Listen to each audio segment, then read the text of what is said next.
Ele pensava que o dinheiro gritava e o poder sussurrava, mas, para João Sterling, essa verdade era uma melodia que ele nunca se dignou a ouvir. Estava ali no salão do Palácio Nacional da Ajuda, sentindo-se um deus. E a Ana? Bem, para ele, ela era apenas uma mulher insignificante, um passivo aborrecido no seu império de brilho ostentoso. Mal sabia ele que os agentes de segurança real, aqueles que discretamente guardavam as saídas, não o estavam a observar. Os olhos deles estavam nela, esperando um único comando. Em menos de 10 minutos, João não estaria apenas divorciado. Ele seria completamente apagado, desfeito, como se nunca tivesse existido. Não tinha casado com uma qualquer, como tanto gostava de insinuar. Tinha desposado, sem o saber, o segredo mais profundo da coroa portuguesa. E a sua total aniquilação era, naquele momento, inevitável. Naquela manhã, o tempo em Lisboa não era dos melhores. A chuva miúda, persistente, parecia não lavar nada. Apenas deixava a sujidade da cidade mais escorregadia, mais visível. Do 45º andar da Torre Vasco da Gama, onde o meu marido tinha o seu império, a cidade parecia uma placa de circuito impresso de ouro e cinza, piscando na penumbra. João Sterling, com 38 anos, ajustava os punhos da camisa, incrustados de diamantes. Uma encomenda da Cartier que valia mais do que o que a maioria das pessoas ganhava numa década. Capturei o seu reflexo no vidro do chão ao teto, alto, ombros largos, com um maxilar que faria as editoras de revistas suspirar.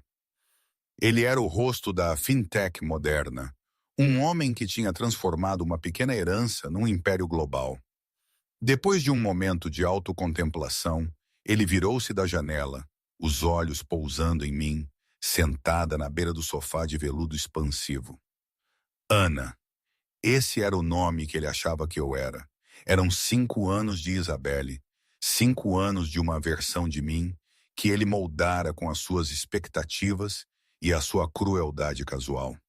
Eu lia um livro de bolso, a minha postura perfeita, mas despretensiosa. Vestia um cardigan cinzento que já tinha visto dias melhores e umas calças que não faziam nada pela minha figura. O cabelo, um tom castanho escuro, estava preso num coque severo e prático. Eu parecia, como ele costumava dizer, uma bibliotecária que se tinha perdido na penthouse de um bilionário. A ideia fazia-me sorrir por dentro, um sorriso amargo que nunca chegava aos lábios. Ele tinha a visão tão distorcida da realidade. Vais mesmo usar isso? A voz de João era suave, mas carregada de uma crueldade casual que se tinha tornado o seu modo padrão nos últimos 2 anos. Eu não olhei para ele imediatamente. Terminei o parágrafo, marquei a página e fechei o livro. Quando finalmente o encarei, os meus olhos, de um azul gélido surpreendente para quem não me conhecia, eram ilegíveis. É confortável, João. Não vamos sair esta noite, pois não? Perguntei. Eu sabia perfeitamente que não iríamos.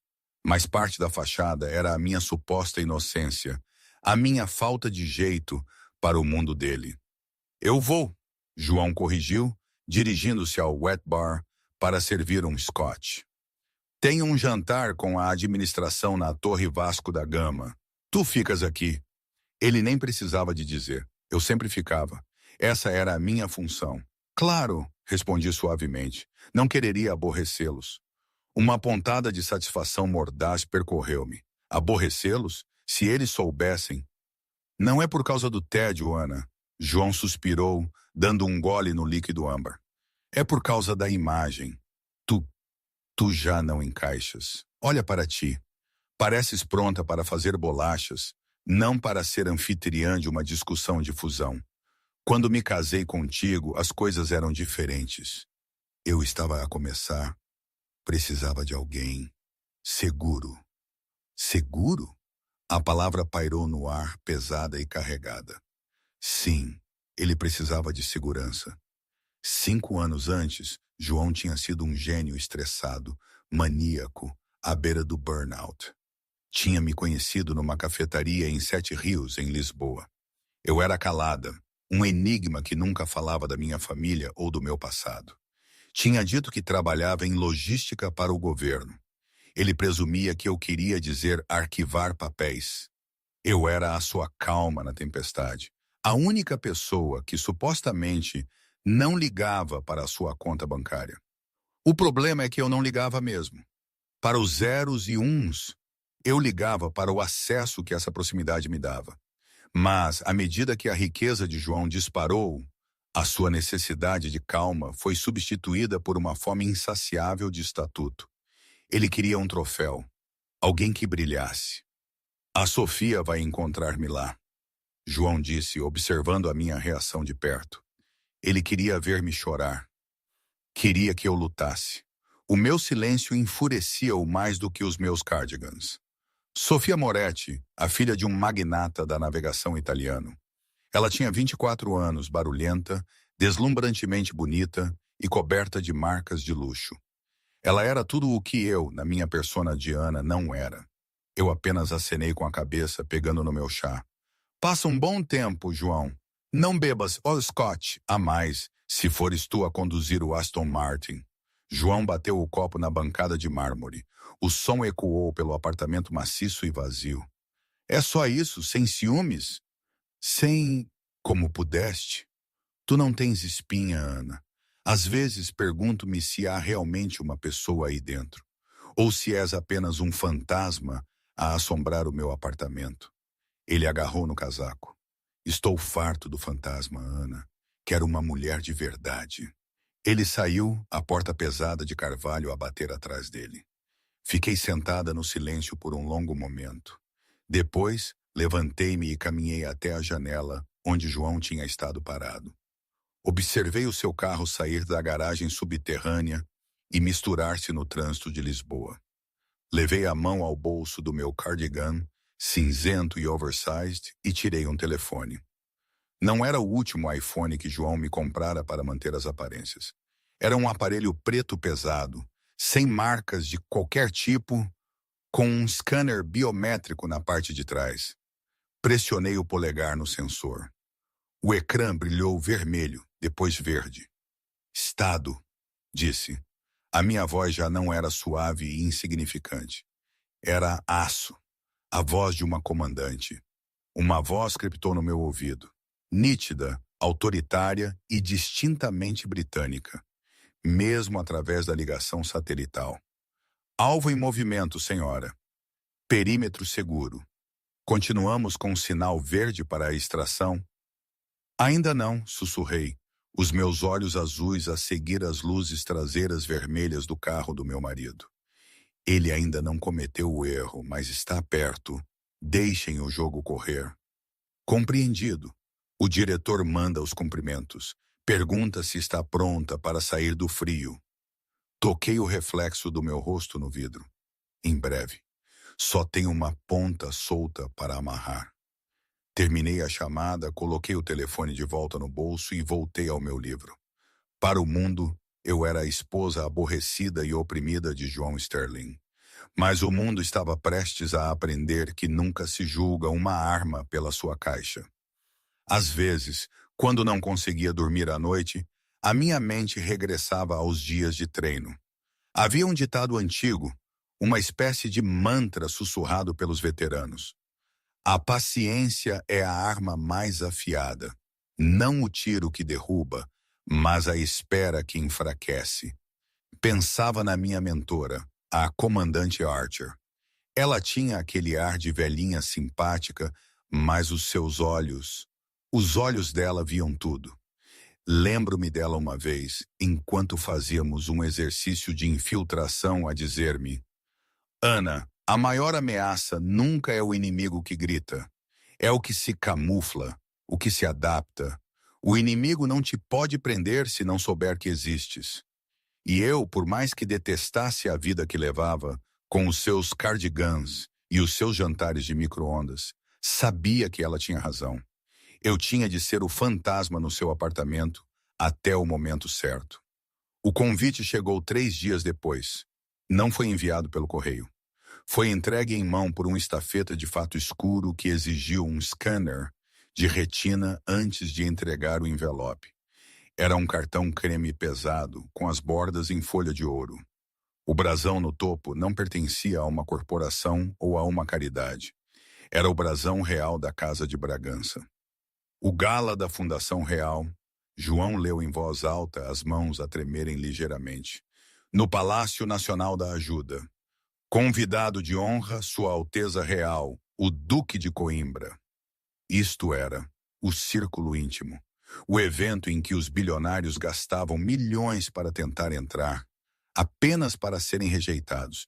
Isto não era apenas uma festa, era uma validação da sua existência. Ele olhou para o fundo do cartão. Sr. João Sterling e convidado. Ele sorriu, um sorriso predador e satisfeito. Ana! Ele gritou. Eu apareci da cozinha, enxugando as mãos num pano de loiça. Sim, João.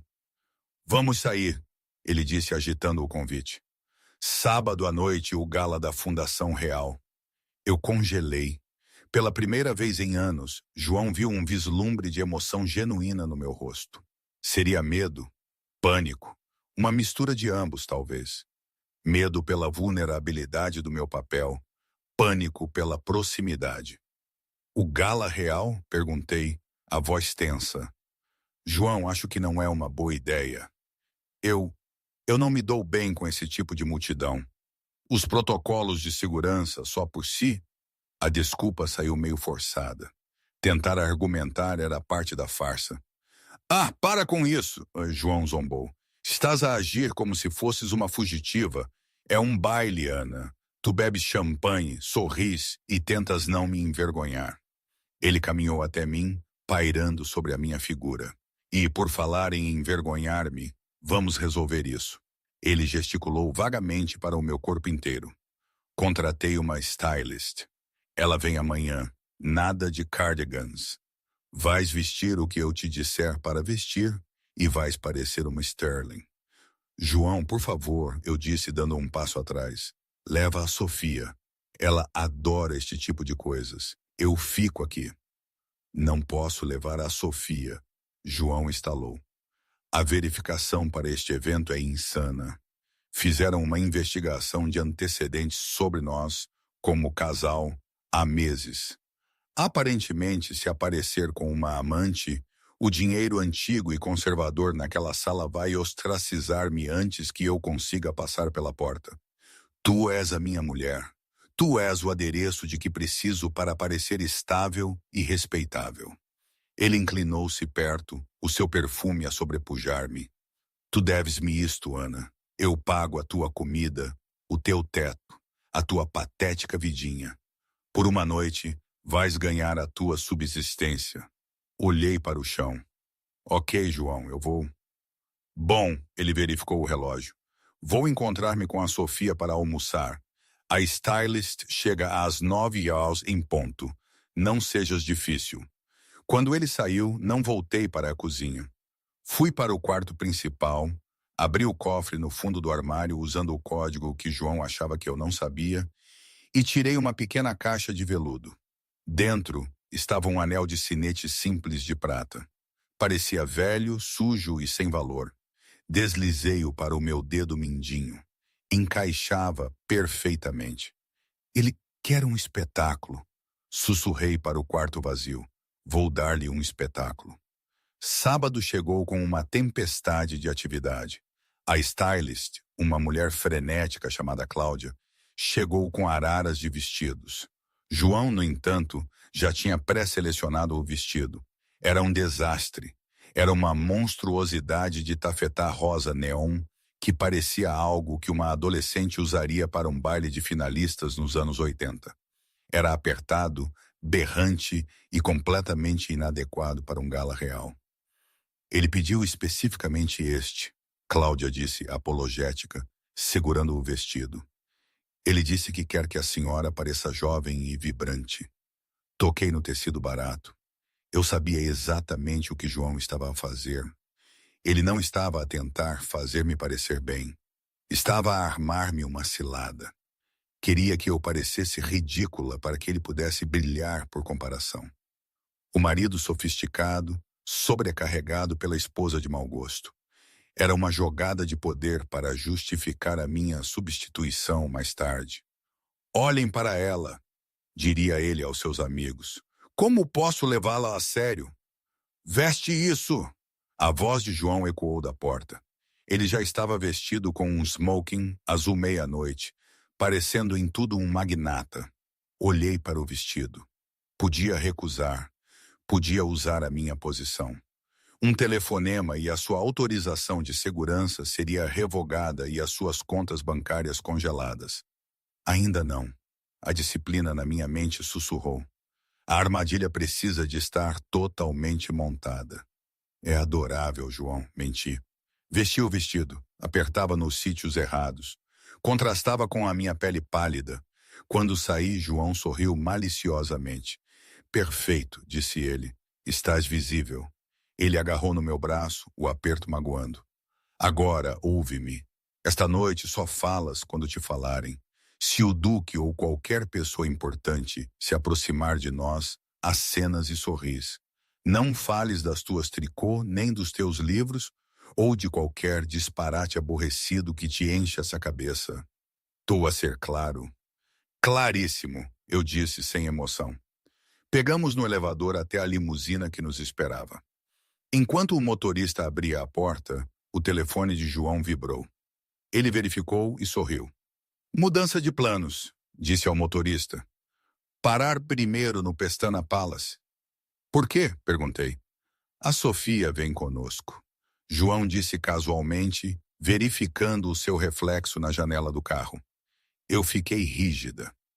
Disseste que não a podias trazer. Disseste que era um risco de segurança. Mexi uns cordelinhos, João riu. Ela vem como a minha assistente executiva. Estará na nossa mesa. Tenta não ter ciúmes, Ana. Não te fica bem. O carro atravessou as ruas de Lisboa. Quando fomos buscar a Sofia, ela vestia um vestido que parecia tecido com diamantes líquidos.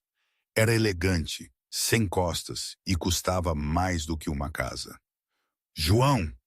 Ela guinchou, deslizando para o carro e beijando-o profundamente, bem à minha frente. Ela afastou-se e olhou para mim, os olhos a arregalarem-se em falso horror. Oh, querida! Sofia cuiou, analisando o vestido rosa neon. Perdeste uma aposta? Pareces um balão de festa de revelação de gênero. João rugiu de riso. Eu disse-te que ela não tem bom gosto, Sofia. Eu não disse nada. Virei a cabeça e olhei pela janela enquanto a limusina se aproximava do Palácio Nacional da Ajuda. As ruas estavam ladeadas de barreiras e multidões. Motocicletas da polícia estavam por todo o lado. Vi as insígnias nos uniformes dos oficiais que guardavam o perímetro. Não apenas polícia regular, mas o Comando de Proteção Real e Especializada. Unidade REPS. Reconheci o sargento no portão principal, um homem chamado Santos. Há 5 anos, tirei o Santos de um comboio em chamas em Cabul. Sorri, um ligeiro e perigoso curvar dos meus lábios. Chegamos, João anunciou, ajeitando a gravata. Hora do espetáculo. Ana fica 3 passos atrás de nós. Preciso que os paparazzi tenham uma boa foto minha e da Sofia. Como desejares, eu disse. Saímos do carro. Os flashes irromperam como relâmpagos. João acenou, Sofia posou e eu recuei para as sombras, o vestido rosa neon a brilhar como um farol de humilhação. Mas ao passar pela primeira linha de segurança, vi os olhos do sargento Santos fixarem-se em mim. Ele enrijeceu. A mão foi ao seu auricular. Fiz um movimento subtil com a mão esquerda, um toque rápido e preciso contra a minha coxa. Stand down. Hold position. Santos piscou, o rosto uma máscara de choque, mas deu um aceno quase imperceptível. João não notou. Estava demasiado ocupado a guiar Sofia pelo tapete vermelho. Ele não tinha ideia de que acabara de levar a sua amante e a sua mulher para a Toca do Leão, e o leão era quem vestia a tafeta rosa. Comentário pessoal. E aqui estamos nós, no meio de tudo isto. Devo confessar, há momentos em que, mesmo vivendo aquilo em carne e osso, Me parecia tudo um filme de série B. Quero dizer, um bilionário que se acha o rei do mundo, uma amante que mal consegue disfarçar o prazer em humilhar os outros. E eu, a mulher apagada, no meio de um plano que levei 5 anos a construir. É quase ridículo, não é? Pensa bem. Todas as noites a dormir ao lado de um homem que me desprezava abertamente a fingir que me importava com os pormenores mesquinhos da vida dele, enquanto na verdade estava a desvendar uma rede de crime que podia abalar o país. A paciência exigida era quase desumana. Mas por outro lado, quando estamos no terreno, mergulhados na missão, as coisas adquirem uma clareza estranha. Não há espaço para dramas pessoais, só para a execução do plano. Embora, por dentro, às vezes dava vontade de gritar. Ou de rir, uma risada histérica do absurdo. Mas tinha de manter a pose. Sempre a pose. Enfim, vamos voltar à história, que a cena do crime ainda não acabou. O Palácio Nacional da Ajuda era uma caverna de folha de ouro, veludo vermelho e dinheiro antigo. O ar cheirava a perfume caro, mogno envelhecido e o distinto aroma metálico de exclusão. Quando João, Sofia e eu entramos no grande salão, o murmúrio da conversa não parou, mas as cabeças viraram-se. Não era o olhar de admiração a que João estava acostumado. Era o olhar aguçado e crítico da aristocracia portuguesa, a testemunhar um desastre de moda. O meu vestido rosa neon gritava contra a elegância discreta do gala. Eu parecia um marcador de texto caído numa caixa de joias antigas. Deus, João murmurou, apertando a sua taça de champanhe tão forte que os nós dos dedos ficaram brancos. Toda a gente está a olhar para nós. Ana, tenta ficar atrás de um pilar ou algo assim. Foste tu que escolheste o vestido, João. Eu disse calmamente, examinando as varandas superiores. Os meus olhos não estavam a olhar para os convidados. Eu estava a contar as câmaras térmicas e as figuras sombrias das equipas de atiradores de elite posicionadas nas vigas. Setor 4 está fraco, notei internamente. As linhas de visão estão comprometidas pelos arranjos florais. Escolhi para que parecesseis divertida, João sibilou. Não para que parecesseis um flamingo demente. Vai buscar-me uma bebida e não fales com ninguém. Eu peguei no seu copo vazio, claro. Enquanto caminhava em direção ao bar, senti os olhos da sala em mim. Ouvi os risinhos. Quem é aquela? Uma mulher de seda esmeralda sussurrou alto. É a mulher do Sterling, acreditas? Não admira que ele tenha trazido a amante. Mantive o rosto inexpressivo. Cheguei ao bar, pedindo um scotch para João e uma água com gás para mim. Ao meu lado estava um homem que reconheci imediatamente. Pedro Archibald, o mais feroz concorrente de João no setor bancário. Pedro virou-se rodando o seu martini. Olhou-me de cima a baixo com um sorriso de escárnio. Senhora Sterling, presumo, ou é a animação da noite? Peguei na minha água. Boa noite, Sr. Archibald. Soube que a sua fusão com a Zenith falhou. As minhas condolências. O sorriso de Pedro desapareceu. Como sabe disso? Essa informação não é pública. As pessoas falam, eu disse simplesmente. Antes que Pedro pudesse insistir, João apareceu, sem fôlego e ansioso, com a Sofia agarrada ao seu braço como uma bolsa decorativa. Pedro! João exclamou, a sua voz demasiado alta. É bom ver-te. Já conheceste? Bem, já conheceste a Ana. Já, Pedro disse, os seus olhos a estreitarem-se em mim antes de voltar o seu encanto para João. E esta deve ser a adorável Sofia.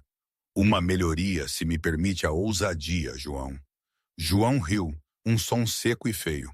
Podes, Pedro, podes. Todos cometemos erros na juventude, não é? A Ana foi uma mulher para começar. Mantinha a cama aquecida enquanto eu construía o império. Mas agora jogamos nas grandes ligas.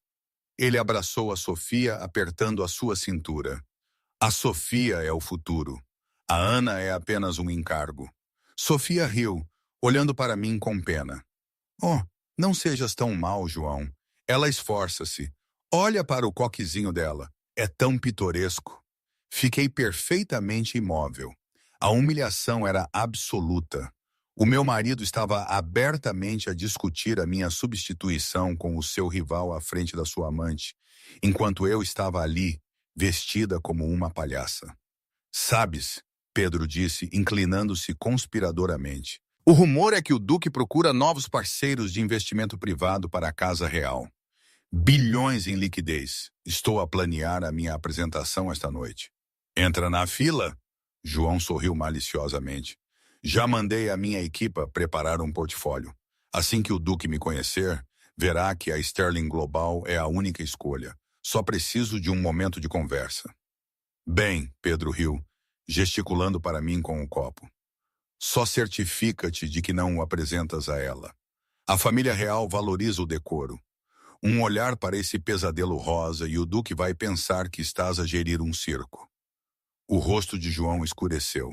Virou-se para mim, os olhos cheios de ódio. Ele tem razão. João estalou. Tu és um problema. Ele pegou no copo de vinho tinto da bandeja de um empregado que passava.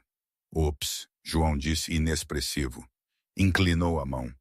O líquido carmesim escuro derramou-se pela frente do meu vestido rosa neon. Encharcou o tafetá barato, transformando-o numa mancha horrível e borrada. O círculo de convidados ao redor ofegou. Alguns riram. Oh, não! Sofia gritou. A mão na boca, sem conseguir esconder um sorriso. És tão desastrado, João. Foi um acidente, João disse em voz alta para o benefício dos observadores. Depois, inclinou-se para o meu ouvido, a voz um sussurro venenoso. Vai à casa de banho e limpa-te. Melhor ainda, fica lá. Não saias até que os discursos acabem. Se arruinares a minha chance com o Duque, deixo-te na miséria. Entendido? Olhei para a mancha de vinho. Parecia uma ferida de bala no centro do meu peito. Olhei para cima, encontrando os olhos de João. Por uma fração de segundo, a fachada caiu. Os olhos azuis gélidos brilharam com uma intensidade aterradora. João encolheu-se dando um passo para trás instintivamente, embora não soubesse por quê. Entendo perfeitamente, João, disse. A minha voz era baixa, desprovida da tristeza tremulante que ele esperava. Desfruta do teu momento. Será o teu último. Virei-me e afastei-me. Mas não fui à casa de banho. Caminhei em direção ao corredor de serviço, guardado por dois homens grandes com auriculares. João observou-me ir, afastando o súbito calafrio que sentira. Mulher louca, murmurou para Pedro. Totalmente instável. De repente, as luzes do grande salão diminuíram. Um silêncio caiu sobre a multidão. As pesadas portas duplas na extremidade da sala abriram-se. O mestre de cerimônias bateu com um bastão no chão. Minhas senhoras e meus senhores, a voz ressoou. Por favor, levantem-se para Sua Alteza Real, o Duque de Coimbra. É agora, João sussurrou, ajeitando o smoking e verificando o seu reflexo numa colher. Hora do espetáculo. Sofia, endireita-te. Pedro, tenta acompanhar. João Sterling estufou o peito. Ele estava pronto para ser rei. A sala estava tão silenciosa que se ouvia uma agulha cair. A atmosfera mudou de um cocktail party para algo antigo e reverente. O Duque entrou na sala. Ele não era flanqueado pelos dois guarda-costas habituais, mas por uma falange de 6 oficiais de segurança protetora. Era um protocolo de alta ameaça. João franziu a testa. Por que é que a segurança está tão apertada? Sussurrou para Sofia. Talvez tenha ouvido que eu estava aqui. Sofia riu. Cala-te! João sibilou. O Duque moveu-se pela multidão, cumprimentando alguns seletos. Era um homem alto com postura militar, usando a faixa da Ordem da Jarreteira. Ele movia-se com uma facilidade praticada, mas os seus olhos escanerizavam a sala, procurando algo ou alguém. João disputou a posição. Empurrou uma debutante ofegante para o lado para garantir que estava bem na beira do tapete vermelho. Ele está a vir para cá, João disse, o coração a martelar contra as costelas. Prepara-te. O duque aproximou-se. Parou para falar com o presidente da Câmara de Lisboa. Depois com uma famosa atriz. Estava a 3 metros, depois a 1,5 metros. João avançou, estendendo a mão, exibindo o seu sorriso de 1 milhão de euros. Sua Alteza Real, João disse, projetando a sua voz. João Sterling, Sterling Global. É uma honra para... O duque não parou, nem sequer abrandou. Os seus olhos deslizaram sobre João como se ele fosse um móvel, e nem um muito caro. Ele passou diretamente pela mão estendida de João. João ficou ali, congelado, a mão suspensa no ar. A rejeição foi pública e brutal. Sofia soltou um guincho confuso. Pedro Archibald, parado a poucos metros, disfarçou um riso com uma tosse. Mas o duque não estava a ignorar João para ser rude. Estava a ignorá-lo porque tinha avistado o seu alvo. O duque parou abruptamente no centro da sala. Olhou para o lado do salão, perto dos grandes pilares de mármore, onde as sombras eram mais profundas. Comandante, o duque disse, a sua voz, geralmente modulada para discursos, carregava um tom de choque e calor genuínos. A multidão virou-se. João virou-se. Saindo das sombras estava eu. Ainda vestia o vestido rosa neon manchado de vinho. O meu cabelo ainda estava no coque insignificante, mas algo em mim tinha mudado. Os meus ombros estavam para trás. O meu queixo estava alto. A postura desleixada da dona de casa oprimida tinha desaparecido, substituída pela graça rígida e letal de uma predadora. Caminhei em direção ao centro da sala. João entrou em pânico. Ana! Ele sibilou, avançando para me agarrar o braço. O que estás a fazer? Volta para trás. Estás bêbada? Agente, retire esta mulher. João agarrou o meu pulso. Num borrão de movimento, demasiado rápido para os espectadores processarem, eu torci o pulso, bloqueei o cotovelo de João e enfiei o polegar num ponto de pressão no seu antebraço. João gritou, os joelhos a cederem enquanto perdia toda a sensibilidade na mão. Eu não lhe parti o braço, mas imobilizei-o instantaneamente. Fica no chão, João, eu disse. A minha voz não era alta, mas transportou-se pela sala silenciosa. De repente, os 6 oficiais de proteção real que flanqueavam o duque moveram-se. João pensou que vinham para me prender. Começou a gritar. Ela está a agredir-me. Prendei-a. Mas os oficiais não me agarraram. Eles formaram uma linha à minha frente. Depois, em perfeita sincronia, bateram os calcanhares. Clac! O som ecoou como um tiro. 6 mãos ergueram-se às 6 sobrancelhas. Saudaram-me. Não um aceno educado, mas uma saudação militar completa, reservada a oficiais superiores. O oficial de proteção principal, um gigante chamado Sargento Santos, o mesmo homem que João tinha visto no portão, manteve a mão na testa e gritou. Senhora, perímetro seguro, a espada está a bordo. A sala ofegou, uma inspiração coletiva de 300 das elites de Portugal. Acenei com a cabeça para o sargento. À vontade, Santos.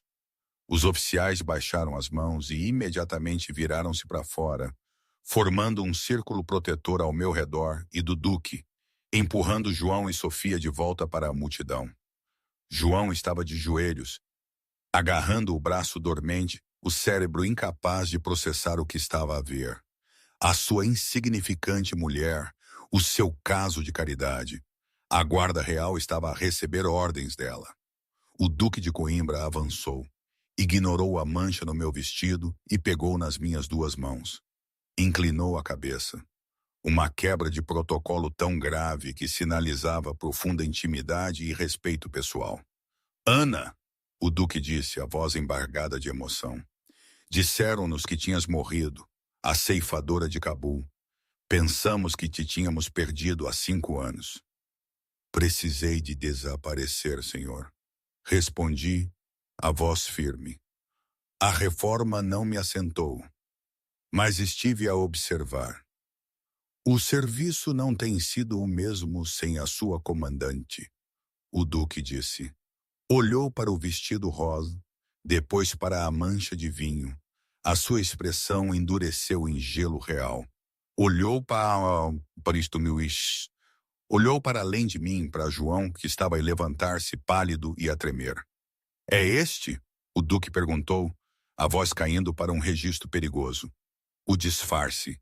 Esse é João Sterling, eu disse olhando para o meu marido com um desapego que era muito mais cruel do que o ódio. Ele foi útil por um tempo. Proporcionou um pano de fundo muito convincente de mediocridade. Mediocridade? João gaguejou, encontrando a sua voz. Eu sou um bilionário. Sou o CEO da Sterling Global. Ana, diz-lhe quem és. O que está a acontecer? O Duque olhou para João com uma mistura de desgosto e pena. Senhor Sterling, o Duque disse friamente, o senhor está sob a impressão de que tem humilhado a sua esposa. Na realidade, tem alojado a dama Ana Pendragon, cavaleira comandante da Ordem Vitoriana e a ex-diretora da Proteção Real Especializada. Ela salvou a minha vida 3 vezes. Ela salvou a vida da minha avó 2 vezes. O Duque fez uma pausa, deixando o peso dos títulos esmagar João. Derramou vinho barato sobre uma mulher que levou balas pela coroa. Sugiro que saia agora, antes que o sargento Santos se lembre que está de folga e decida ensinar-lhe algumas maneiras. A Sofia, percebendo que o navio estava a afundar, tentou esgueirar-se para a multidão. Nem pensar, senhora Moretti, eu disse. Sofia congelou. Enfiei a mão no bolso do meu vestido rosa e encharcado e tirei o telefone biométrico preto. Toquei no ecrã uma vez. As enormes telas atrás do palco, destinadas a mostrar a apresentação de caridade, de repente piscaram. Já que estamos a partilhar verdades, eu disse, a minha voz amplificando, enquanto um técnico afobado me entregava um microfone. Vamos olhar para o seu portfólio, João. Na tela gigante, documentos apareceram. Não extratos bancários, transferências eletrônicas. João Sterling não construiu o seu império com genialidade, anunciei à sala. Ele construiu-o a lavar dinheiro para a Bratva através de empresas de fachada nas Ilhas Caimão. Passei 5 anos a recolher as provas. Só precisava que ele me trouxesse para a mesma sala que o diretor do CIED para entregar tudo.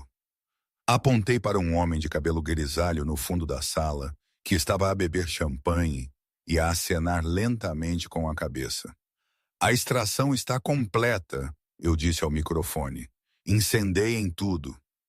João Sterling olhou para a tela, olhou para o Duque, olhou para mim.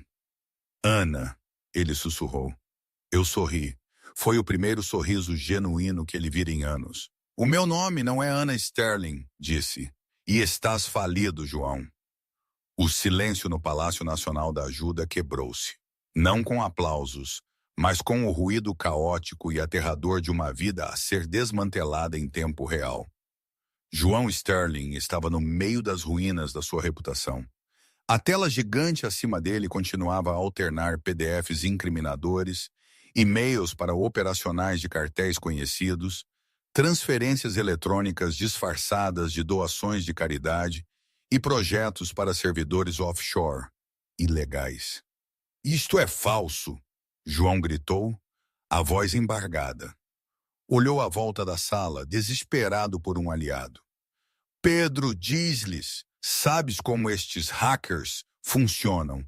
Estão a incriminar-me. Pedro Archerall deu um gole no seu martini, o rosto uma máscara de indiferença fria.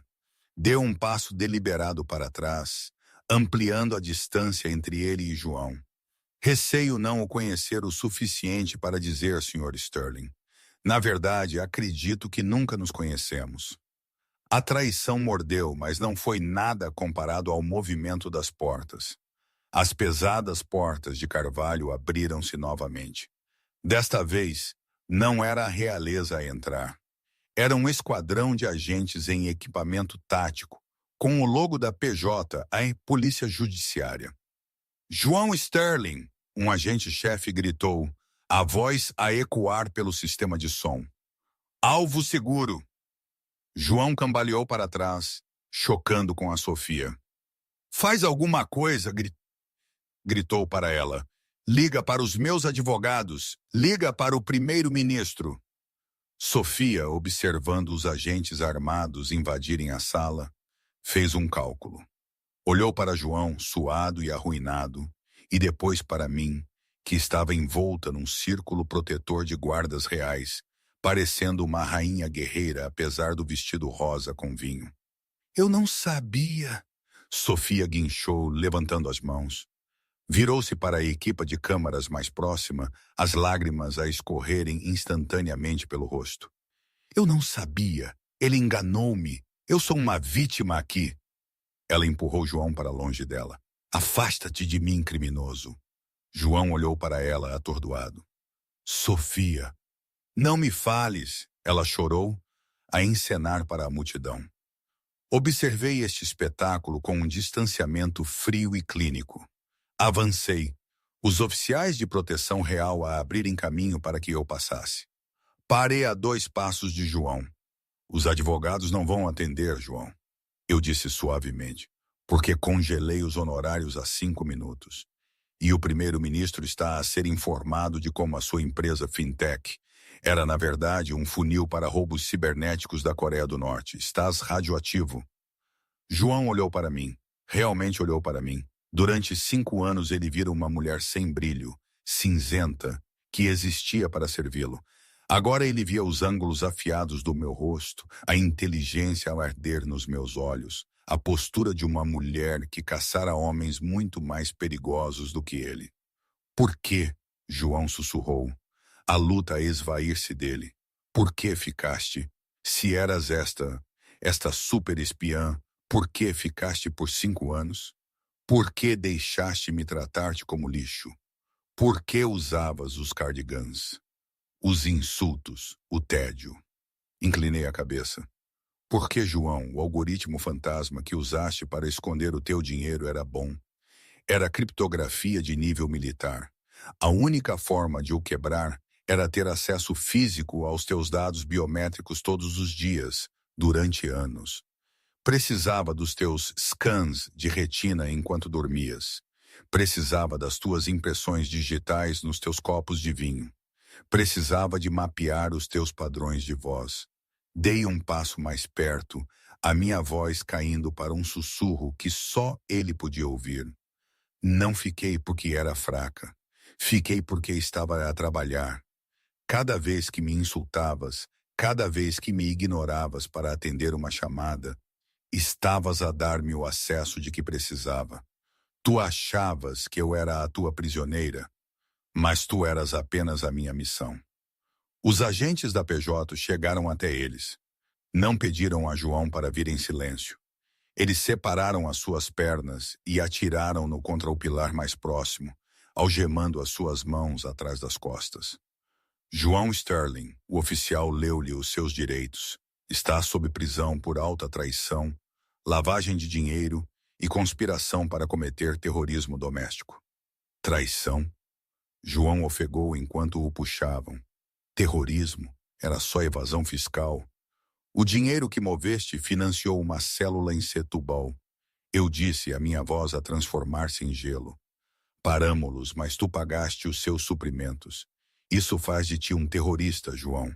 E neste país enterramos terroristas sob a prisão. Enquanto o arrastavam a debater-se e a chorar, João olhou para trás. Viu o Duque de Coimbra colocar um casaco de fato pesado e escuro sobre os meus ombros, cobrindo o vestido rosa neon. Viu a sala de bilionários a inclinar as suas cabeças para mim, não por polidez, mas por medo e respeito. Percebeu então que não tinha apenas perdido o seu dinheiro. Tinha sido superado por uma grande mestre, enquanto ainda estava a aprender a mover os peões. A cela de detenção na prisão da Carregueira era um contraste gritante com a penthouse, na Torre Sterling. As paredes eram de betão cinzento, a sanita era de aço inoxidável e o cheiro era de lixívia e desespero. João estava lá há 48 horas. Não dormira. O seu smoking, caro, tinha desaparecido, substituído por um fato de treino cinzento 2 tamanhos mais pequenos. A ironia de que agora parecia a versão insignificante de si mesmo não lhe passou despercebida. A porta de aço pesada zumbiu e abriu-se. João saltou. O meu advogado? É o meu advogado? Não era. Uma mulher entrou. Ela vestia um fato de tailleur azul marinho que exalava autoridade governamental. O cabelo já não estava num coque. Caía solto em ondas afiadas e brilhantes. Usava saltos agulha que clicavam de forma ominosa no chão de betão. Era eu. Mas não era a sua Ana. Não havia suavidade no meu rosto, nem hesitação. Eu carregava uma pasta de documentos grossa e uma chávena de café. Não me sentei. Fiquei de pé junto à mesa de metal, a olhar para ele. Confortável? Perguntei. Ana, graças a Deus. João correu para a frente, mas parou quando levantei um único dedo. O gesto era tão imponente que ele congelou instantaneamente. O nome é Dama Pendragon, corrigiu. Ou comandante, respondo a qualquer um. Mas Anna Sterling já não existe. Dei entrada com os papéis de anulação esta manhã. Foi bastante fácil, considerando que o casamento foi tecnicamente uma operação secreta sancionada pela coroa. Nunca aconteceu legalmente. João desabou no banco de metal. Tens de me tirar daqui. Consigo resolver isto. Tenho dinheiro escondido. Contas que não sabes. A caixa de segurança em Zurique. Os diamantes em Singapura.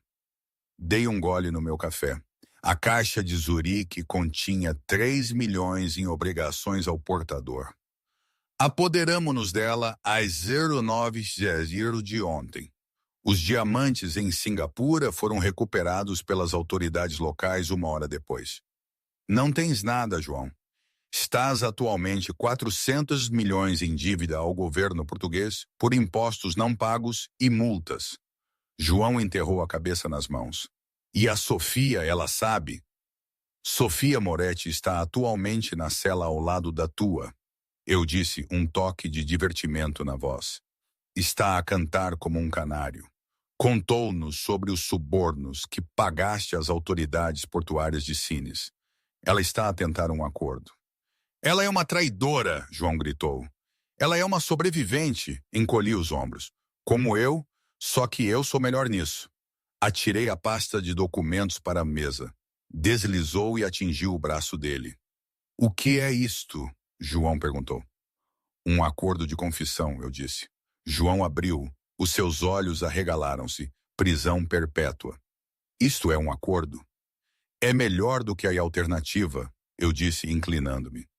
O cartel para quem estavas a lavar dinheiro, os víboras, eles não estão contentes por as suas contas terem sido congeladas.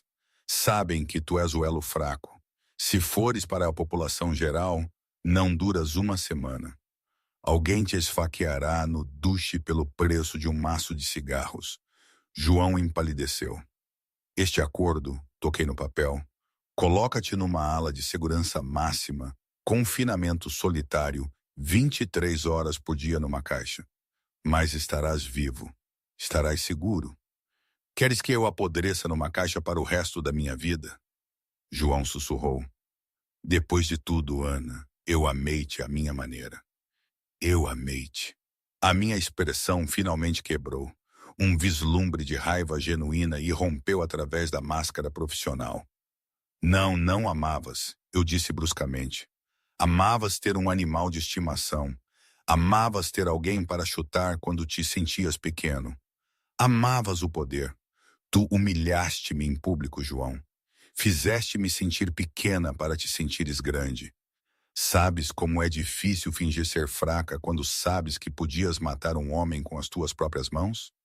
Inclinei-me sobre a mesa, o meu rosto a centímetros do dele. Fiquei sentada ali por 5 anos. Ouvi-te a mastigar a tua comida. Ouvi os teus ressonares. Ouvi os teus pequenos e cruéis insultos. E aguentei por Portugal. Aguentei. Mas não te atrevas a insultar a minha inteligência dizendo-me que me amavas. Endireitei-me ajeitando o casaco. Assina o papel, João, ou arrisca-te com os víboras. Não faz diferença para mim. Estou apenas a atar as pontas soltas. João olhou para o papel. Olhou para a mulher que tinha subestimado. Percebeu que a jaula em que pensava tê-la metido era, na verdade, um esconderijo de camuflagem que ela construíra para si mesma. Pegou na caneta com uma mão trêmula. "O que acontece contigo agora?" perguntou, a voz oca. "Voltas a ser uma espiã?" Eu sorri. Era um sorriso aterrador. "Nunca fui apenas uma espiã, João. Sou eu que os treino. E amanhã tenho um encontro." "Um encontro?" João piscou. "Com quem?" "Com o Duque", eu disse, caminhando para a porta. "Ele precisa de um novo chefe de segurança. E parece apreciar uma mulher de uniforme." Bati na porta de aço. "Guarda, terminamos aqui." "Espera!" João gritou quando a porta se abriu. "Ana, o que foi real? Alguma coisa foi real? As noites em que vimos filmes, o jantar de aniversário em Paris. Alguma coisa foi real?" Parei na porta. As duras luzes da prisão aluavam a minha silhueta. "A viagem a Paris foi real", disse pensativamente. "O crème brûlée estava excelente e gostei genuinamente do livro que estava a ler quando derramaste vinho em mim. Fora isso." Olhei para ele uma última vez. João Sterling nunca existiu. Ele era apenas um disfarce que usaste. E agora o espetáculo acabou. A porta pesada bateu com uma finalidade que ecoou na alma de João. Ele estava sozinho no silêncio, apenas com uma caneta e uma confissão para lhe fazer companhia. "O que fariam vocês no meu lugar? Aguentariam tantos anos a interpretar um papel, a suportar a humilhação, ou teriam rebentado com a máscara muito antes?" É uma pergunta que, por vezes, ainda me faço. A resposta, claro, nunca é simples. Hoje? Bem, não sei. Aquele dia no Palácio Nacional da Ajuda, aquele turbilhão de revelações e ruínas, parece-me ao mesmo tempo distante e tão presente. Há dias em que penso que foi a melhor coisa que me podia ter acontecido. Sinto um propósito renovado, uma liberdade estranha que nunca soube que me faltava. Noutros questiono tudo. O preço, a alma, se os 5 anos foram justificados pela justiça que se fez, ou se apenas perdi uma parte de mim mesma no processo. É um equilíbrio. Nada é preto no branco. Nada é perfeito. Mas é a minha história. E, de certa forma, é a minha vitória. É o que me resta.